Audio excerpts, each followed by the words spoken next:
Hi,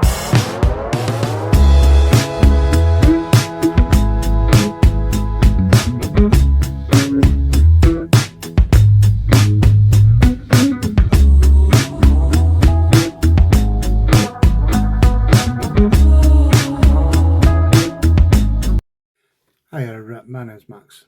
I'm going to restart my blog.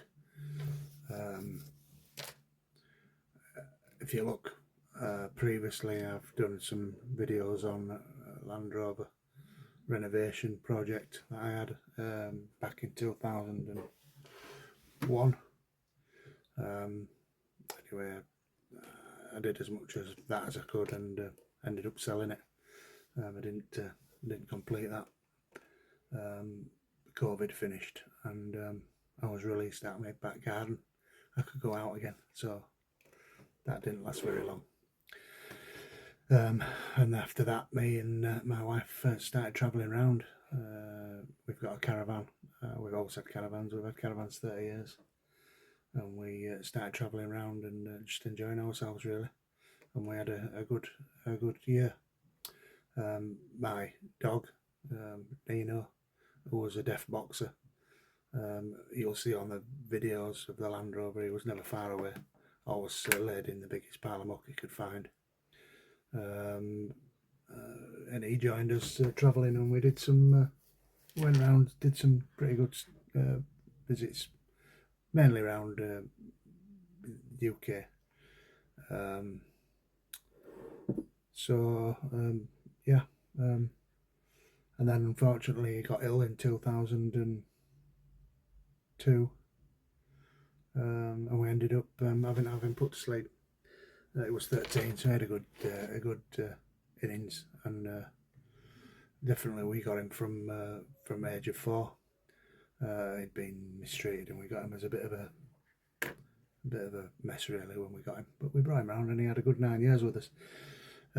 So we went to St Ives and Cornwall in Caravan without him after he'd passed away, and then we realised that life's not the same when you've not got a dog, so we ended up getting another one, but this time we got a Rottweiler, and he's called Ted, and he's now 3.5 years old. He's a good lad, good dog, and he's done a lot of travelling with us in Caravan. He's been to Wales, he's been to Spain, and all over this country.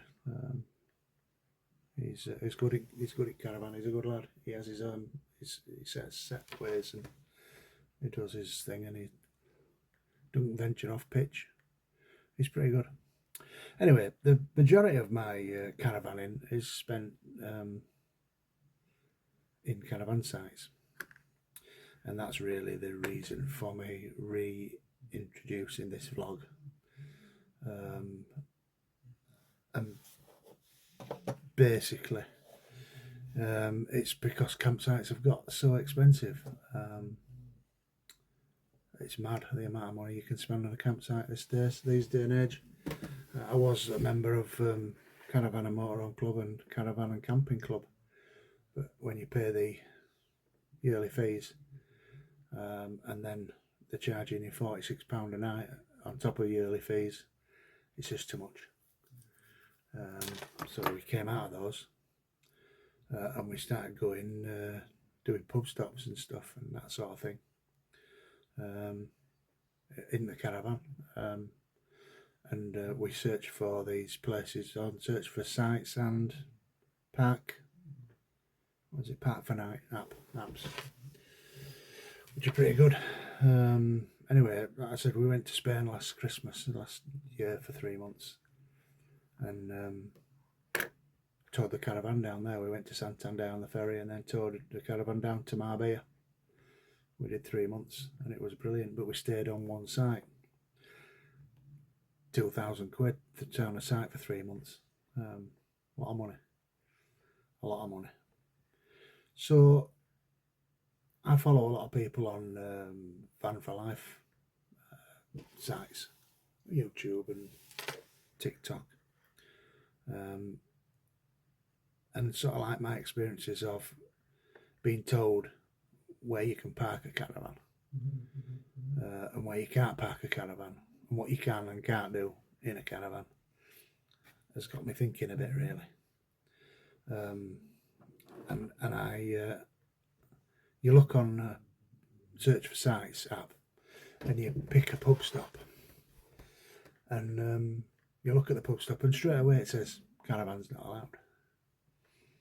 And it annoys me because when you ring up and say I want to come and you tell them you're in a caravan, they say yeah, no bother, I'll just park, plenty of space. And I only pick the ones that look like they accept big units. And they say yeah, come on. So the amount of places we've been to is phenomenal, but every one of them said no caravans. And it's a similar sort of situation with airs in France and Spain, particularly France. For some reason they don't like caravans in France. I don't know why. I can't work it out at all. I've got a Swift Elegance 850 grand. It's 8 metres, 7.9 metres long, and it's got water tanks in it. It's got gas, solar panels. It's as self-sufficient as some motorhomes and camper vans. The only thing that's different is that it's attached to a car. So it winds me up a bit. It winds me up a bit being told I can't park it in the same location as a motorhome or a camper. So that's what this is all about. That's what this is all about. I recently have been looking at motorhomes, and they're daft money, aren't they? They're absolutely stupid money. I was looking at a 17 plate auto roller, which it was alright. 44,000 quid. 44,000 quid. And it was a backward step for me because my caravan's got Aldi heating. It's a luxurious caravan, it's top of the range. Why would I want to spend 44 grand on something that's not as nice as what I've already got? So I'm thinking, and I'm doing a trip, and I'm gonna do a trip, and we're gonna try and be off grid as much as we can. This is an experiment. We're going to Calais on the tunnel. Never done that before. From Calais, we're going to go to have a look at Dunkirk. We're going to go to Bruges, Belgium, and then we're going to go to Gand, and then I don't know where I'm going to go from there. But this vlog is all about being able to do it in a caravan, parking in places which say you're not allowed in a caravan, but really you are, and doing it really as much off-grid as I can. So this journey is from the outset now. I've booked the tunnel, and there's a few things I've got to do before we set off on the 25th of February. I've got to get the car MOT'd because it's going to fall while we're away, unfortunately.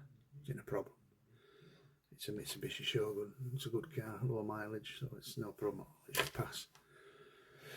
I'm going to fit a refillable gas cylinder, 11 kilogram gas cylinder called the gas bank, and I'm going to fit an external filling point in the caravan, on the side of the caravan, so that I can just refill the gas while I'm away. Been made to do that for a bit. We went to Spain last year, and I bought 2 6 kilogram bottles before I went, and I come back with gas, and it wasn't that cold. We had heating on once or twice, but it was alright. But I'm going to try and be as off-grid as I can. I've got a 200 watt solar panel on the roof at Caravan, and I've put a new battery in it. 200 watts, not fantastic. It's not as good as these all singing, all dancing setups that a lot of these motorhomes have got, or the camper vans have got. But we're going to go out and see what we can do, see if we can do it as cheaply as we can without breaking the rules. And just, I'm going to take you along with me. So I'm going to do vlogs. I'm going to vlog the planning of it, and believe me, planning of it incorporates daft stuff like we want to go into Ghent in Belgium, but it's a clean zone area, and the parking space that I've looked at in Ghent is in the clean air zone. So I've got to register the car over there, send a copy of your V5, get it registered, because it's all cameraed up. You go in there with an unregistered car, straight away you're fined. Germany is the same. Every city is in a clean zone area, so you've got to register it, send your V5 off to that, get your stickers, and you've got to get your Vignet for Czechoslovakia and Poland. Subscribe to the channel and like, and if you don't, come back, does it? See ya. I got one of these gimbals and I can't work it still. Oh dear. Oh no, that's the wrong one.